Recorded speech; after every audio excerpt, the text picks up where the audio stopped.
الساعاتي وامين اللجنه الاستاذ تامر والاستاذ طارق حسين على المجهود في تنظيم الندوه ودعوه الضيف الكريم سياده المستشار سعد النوزي رئيس النيابه الاداريه.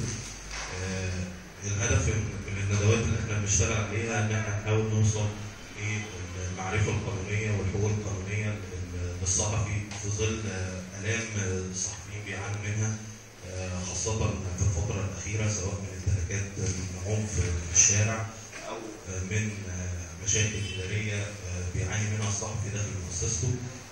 ويمكن الندوه دي مخصصه تحديدا ان احنا نتكلم على فكره الصحفي داخل المؤسسه، ايه حقوقه، ايه الواجبات الخاصه بيه، كيفيه ان هو يصنع. يمكن لسه خلال الايام اللي فاتت المكتب المصري اليوم في اسكندريه يمكن بيضم اخرج جيل من الشباب ومن الصحفيين الممتازين جدا اللي كانوا بيشتغلوا. كان وصل للامر ان احنا بيشتغلوا على ملحق سكندري خاص بالمحافظه.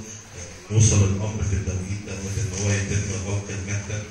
طيب حقوق الزملاء العاملين داخل المكتب غير معينين بخلاف النقابيين، كيفيه التعامل مع هذه الاشكاليات والالام اللي بيعاني منها الصحفي.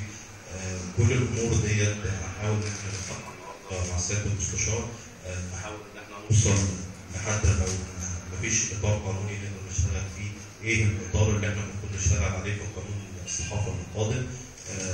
اخيرا برحب بيكم في بيتكم، وادي الكلمه للسيد المستشار يحدثنا النهارده في كلمته عن الالام والمشاكل اللي تم عرضها خلال الجلسات الماضيه واللي وصلته، وبالتاكيد هو عليه في تعليقات هو هيبدا بيها، وبعد كده هنبدا فتح الحوار للساده الزملاء، وكل زميل هيتكلم مده 3 دقائق عن المشكله اللي هو بيتكلم فيها، وبعد كده نتلقى